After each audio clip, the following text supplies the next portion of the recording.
If you're planning a house extension or building addition and you have no idea what the budget, drawings, or permits actually involve, this is the video your architect should have made for you. Most projects don't go over budget during construction. They go over budget before construction starts. And most people don't realize it until it's too late. Hi, I'm Pia. I'm a licensed architect, and in this video, I'll walk you through what you need to get right before you build. Your legal limits, your drawings, your budget, your permits in the correct order. Because if you get the order wrong, mapapagastos ka na hindi mo naman kailangan. Stay with me on this first part because this is where most people make their first costly mistake. Before budget, before design, before calling your contractor, you need to confirm what you are legally allowed to build. In the Philippines, this is based on the National Building Code. It's implementing rules and regulations, your local zoning ordinance, and sometimes your subdivision rules if you're living in a subdivision. These are enforced by your LGU and these are non-negotiables. Hindi mo pwedeng skip to. Now, let me break this down so you know exactly what I'm talking about.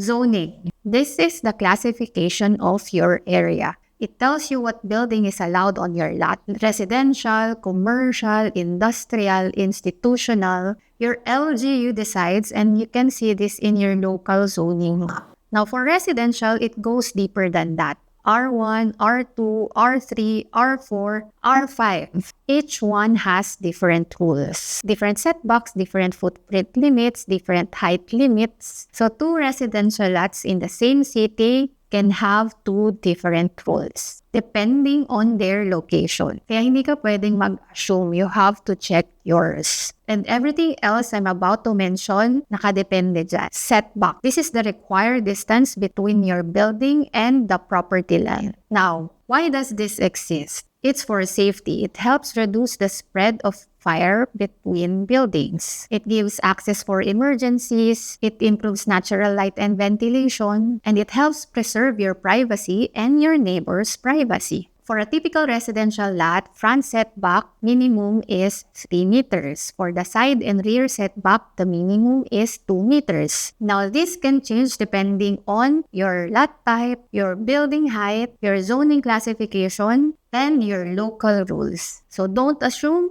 always verify, and your architect should know this. Now, here's something a lot of people don't know. If you build up right to the setback line, meaning zero distance from the property line, you're not allowed to put any openings on that wall. Wala kang pwedeng doors and windows doon. That's called a firewall. Allowable footprint. This is how much of your lot you're allowed to cover with a building. Just because you own the lot doesn't mean you're allowed to build on that whole lot. May limit yan. Let me show you how it works. The formula is simple. AMBF equals PSO times TLA. AMBF, that's your allowable maximum building footprint, the actual area you can build on. PSO, that's your percentage of site occupancy. It depends on your zoning classification. And TLA, that's your total lot area. Let me give you an example. Say you have an R1 lot that is an inside lot, 15 meters wide and 24 meters deep. Your total lot area is 15 times 24. That's 360 square meters. Now let's apply the setbacks. Front setback for R1 is 4.5 meters. On both sides, it should be 2 meters each, and on the rear, it should also be 2 meters. So your buildable width is 15 meters minus 2 minus 2. That's 11 meters. Your buildable depth is 24 meters minus 4.5 for the setback and minus 2 meters for the rear setback. That's 17.5 meters. So your allowable building footprint is 11 meters times 17.5 meters. That's only 192.50 square meters. Out of 360 square meters lot area, you can only build on 192 square meters. Mga kalahati ng lote mo yun. That's the only space you're allowed to build on. And that's just for the ground floor. So before you dream big with your house extension, Check the numbers first because your lot size is not your building size. Height limits. This is the maximum height your building can go. It controls how many floors you can build. Now, this depends on several things. Your zoning classification, your type of construction, and sometimes your location. For example, if your lot is near an airport, there are strict height restrictions. Hindi ka pwedeng magpatayo ng mataas na building doon because it can interfere with flight paths. Another example, if you're in an R1 zone, your building height limit is around 10 meters. That's roughly a 2 to 3 story house. R2 up to 10 meters for basic and 15 meters for the maximum. R3, it could go higher, but again, it depends on your local zoning ordinance. And here's what a lot of people miss. Your LGU can be a lot stricter than the National Building Code. Kung strict ang local ordinance, yun ang masusunod. So if you're planning to build high, you have to check this first. Because if you design a 3-story house and your area only allows 2, balik ulit sa drawing board. Now, if this is an extension to an existing house, check this first. Do you have approved plans from the original build, a previous building permit, a certificate of occupancy? Some LGUs will ask for this. So the first step is simple. Confirm your zoning, confirm your setbacks, confirm your allowable building footprint, and confirm your height limit. Only after that do you talk about budget. Now here where it gets tricky. Even if your design is legal, the next step is where the budget usually falls apart. This is where most people go wrong. They design first, then try to make the budget fit.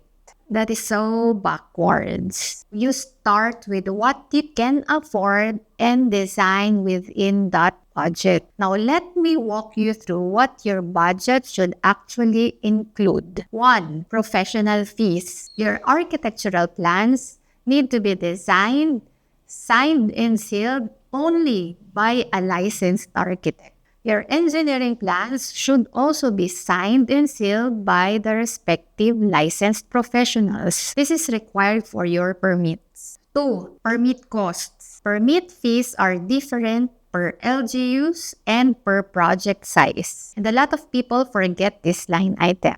Number 3, construction cost. This is your labor and materials. Number 4, contingency. This one is critical lalo na for extensions. Because once you open up existing walls, you will find things you did not plan for. Old wiring, a weak structure, water damage. That's normal, but if you didn't prepare for it, every surprise turns into a crisis. At doon ka talaga mapapagastos. 5. Structural upgrades. Your engineer may require strengthening of the existing house. And that alone can change the cost big time. 6.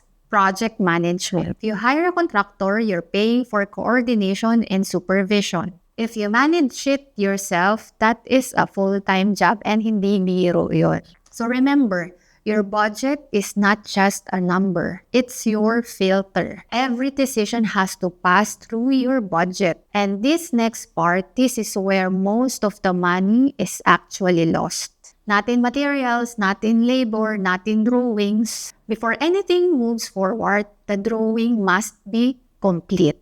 In my office, I review everything. I redline, I check the layout, I check the circulation, the door swings, clearances, because fixing a mistake on a paper, madali lang yun. Fixing it during construction, mapapamura ka sa mahal. For a proper extension, your drawings must include site development plan showing your property lines and the setbacks, floor plans with complete dimensions, annotations, details, not just sketches, elevations and sections so the connection between the old house and the existing house is clear. Structural plans showing how the new structure ties to the existing house safely. Electrical and plumbing plans. These are not decided on site during the construction. That phrase na bahala na sa site, dyan talaga na uubos ang pera. Every missing detail becomes a costly decision during construction. And decisions made under pressure are expensive. One more thing, drawings alone are not a contract. They work together with your specifications, your scope, and a written agreement. That combination is what protects your project. Kung walang agreement, wala kang protection. Now, if you think the hard part is done after the drawings, this is where the delay starts. Most permit delays are not because the LGUs are slow. They happen because the submission is incomplete. Kulang yung pinasa na requirements. A proper permit application includes the following: signed and sealed architectural and engineering plans, application forms, proof of ownership, tax documents. In most cases, you'll also need locational clearance, barangay clearance, and sometimes fire clearance. If even one item is missing, your application goes back, and then you revise, and then you resubmit. And that cycle costs you time and money. Paulit-ulit. Now, let me be honest with you. Even if your submission is complete, it still gets delayed. Red tape. That's the reality. There are LGUs where the process is smooth. There are also LGUs na kailangan mong magpabalik-balik, even with a complete set of compliant documents. Hindi natin kontrolado yon, but here's what you can control. Make sure nothing is missing on your end. Because if your documents are complete and compliant and the process is still slow, that delay sometimes doubles and even triples. At least if your submission is complete, you've done your part. You've removed every reason for them to send the documents back. So wag magmadali. Don't rush the submission. Complete everything first. Now, when your permit is approved, that is a major milestone. That means your plans are cleared for construction implementation. But that doesn't mean you start right away. You still need to do site preparation, contractor coordination, proper scheduling. Permit approval is clearance. It's not a signal to rush. Let me give you the exact sequence. If you remember this, you avoid most of the problems I see in real projects. First, confirm your legal limits, setbacks, zonings, rules. Second, set your budget. Design within it. Include contingency. Third, complete architectural and engineering documents. No gaps, no assumptions. Fourth, submit a complete permit submission. All documents submitted at once. Good projects are not rushed. Pinaghahandaan sila. Hindi yan pag-aksaya ng oras. That's your protection. If you're planning house extension and you're not sure if your budget or design is right, drop your questions in the comments and I will read them. And if this helped you, like and subscribe. I post videos every week to help property owners avoid costly mistakes before construction starts. See you!